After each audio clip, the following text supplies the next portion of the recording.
নজর রাখবো পরবর্তী সংবাদে। সিবিএসইর রেজাল্ট বেরিয়েছে এবং সেই রেজাল্টের ফল খারাপ হওয়াতে কংগ্রেস ইতিমধ্যে সরব হয়েছে, কারণ সেই ফল খারাপ হওয়ার পেছনে এক প্রকার বলা যায় কংগ্রেসের পক্ষ থেকে অভিযোগ বিদ্যাজ্যোতি স্কুলের দিকে। বিদ্যাজ্যোতি স্কুলগুলিতে পঠন পাঠন এক প্রকার লাটে, যার কারণে রেজাল্ট খারাপ হয়েছে সিবিএসই বোর্ডের পড়ুয়াদের, এমনটাই অভিযোগ কংগ্রেসের পক্ষ থেকে উঠে এসেছে। আজকে সাংবাদিক বৈঠক কংগ্রেসের যুব নেতৃত্বদের, আর সেই বৈঠক থেকে উঠে এসেছে একের পর এক অভিযোগ।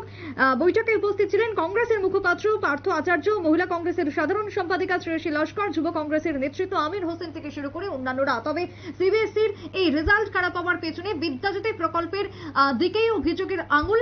কংগ্রেসের পক্ষ থেকে মাধ্যমিক এবং উচ্চ মাধ্যমিক পরীক্ষার আশানুরূপ ফল না হওয়ার জেরে কি বক্তব্য, কি অভিযোগ সাংবাদিক বৈঠকে শুনুন। এমন বহু স্কুল আছে যেখানে মোট ছাত্রের মধ্যে ফেলের সংখ্যা বেশি, এবং খুবই দুঃখের সঙ্গে বলতে হচ্ছে এই স্কুলগুলো প্রত্যন্ত এলাকায়। আমরা পত্রপত্রিকায় যেটা দেখছি, আচার্য প্রফুল্লচন্দ্র রায় স্কুলে মোট 58 জন পরীক্ষার্থী ছিল 12-এ, 45 জন ফেল করেছে, পাশ করেছে মাত্র 13। গন্ডাছড়া দ্বাদশ শ্রেণী প্রত্যন্ত এলাকার অবস্থা খুবই খারাপ। আমরা বারবারই বলছি, আবারও বলছি, আমাদের এই সার্বিক শিক্ষা উন্নয়নের আবেদনকে সরকার রাজনৈতিক দৃষ্টিভঙ্গি দিয়ে দেখছে। আমাদের আবেদনকেও হয়তো রাজনৈতিক আবেদন মনে করছে, আর তারই ফলশ্রুতিতে এডিসি এলাকাগুলিতে পড়াশোনার অবস্থা একেবারে তলানিতে উঠে গেছে। এবং তার প্রমাণ গন্ডাছড়া দ্বাদশ শ্রেণী বিদ্যালয়, এখানে 114 জন পরীক্ষার্থী ছিল ক্লাস 12-এ।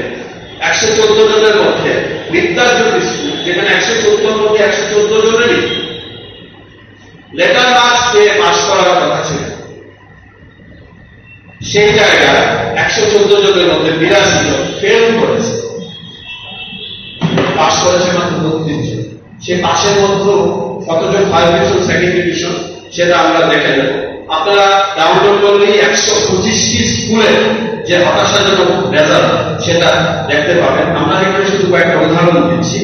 দেখুন, ভবিনীবিদ্যা দ্বাদশ শ্রেণী, এই স্কুলে মোট পরীক্ষার্থী ছিল 123 জন, ফেল করেছে 62 জন। মানে পাশের চেয়ে ফেলের সংখ্যা বেশি, এরকম স্কুল অনেক। একইভাবে গরুগাঁও দ্বাদশ শ্রেণী বিদ্যালয়, আরেকটি বিদ্যাজ্যোতি স্কুল, 79 জনের মধ্যে ফেল করেছে 47, পাশ মাত্র 32। বৈশ্যাবাড়ি ইংরেজি মাধ্যম স্কুল, 88 জন ছেলে মেয়ের মধ্যে ফেল করেছে 61 জন।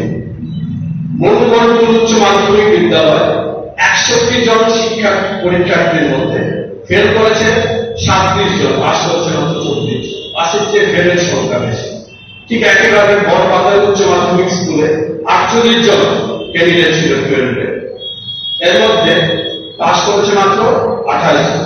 এইভাবে আমরা দেখতে পাচ্ছি কি, যেখানে এরকম উৎকর্ষ মানের বিদ্যালয় স্থাপন করে উৎকর্ষ রেজাল্টের কথা, সবার লেটার মার্কস পেয়ে মেধাবী ছাত্র হয়, তারা অনেক উঁচু স্তরে যাওয়ার কথা, সেখানে আমাদের রাজ্যের শিক্ষার মান দিন দিন নেমে যাচ্ছে। এবং বিদ্যাজ্যোতি প্রকল্প নামে একটা প্রকল্প চালু করে, আমরা বিদ্যাজ্যোতি প্রকল্পের বিরোধী নই, কিন্তু আমরা এই বিদ্যাজ্যোতি প্রকল্পের মাধ্যমে যে একটা ডিভিশন তৈরি করা হচ্ছে সমাজে, এই বিদ্যাজ্যোতি স্কুলে যারা টাকা দিয়ে পড়বে তারা এখানে পড়তে পারবে, যাদের টাকা নেই পড়তে পারবে না। আবার টাকা দিয়ে পড়েও কিনা হলো কোনো লাভই হবে না, কষ্টে, খুবই কষ্ট। এই টাকা পয়সা দিয়েও তাদের ছেলে মেয়েরা ফেল করবে। আমাদের এখানে আবেদন থাকবে, আমরা বারবারই বলছি, কোন রাজনীতি নয় পড়াশোনা নিয়ে, শিক্ষা নিয়ে, শিক্ষা ভবিষ্যৎ। তাই শিক্ষা গড়ে তুলতে হলে আমাদের প্রদেশ কংগ্রেসের এটাই আবেদন থাকবে যে যারা এডুকেশনিস্ট। কংগ্রেসের পক্ষ থেকে বক্তব্য আপনারা শুনলেন। বিদ্যাজ্যোতি স্কুলগুলির পড়াশোনার লাটে বেহাল অবস্থা, এমনটাই অভিযোগ উঠে এসেছে প্রদেশ কংগ্রেসের পক্ষ থেকে। কংগ্রেসের যুব নেতৃত্বরা এই অভিযোগ তুলে সাংবাদিক বৈঠকে সামিল। ছোট্ট বিরতির পর ফিরবো, সঙ্গে থাকুন।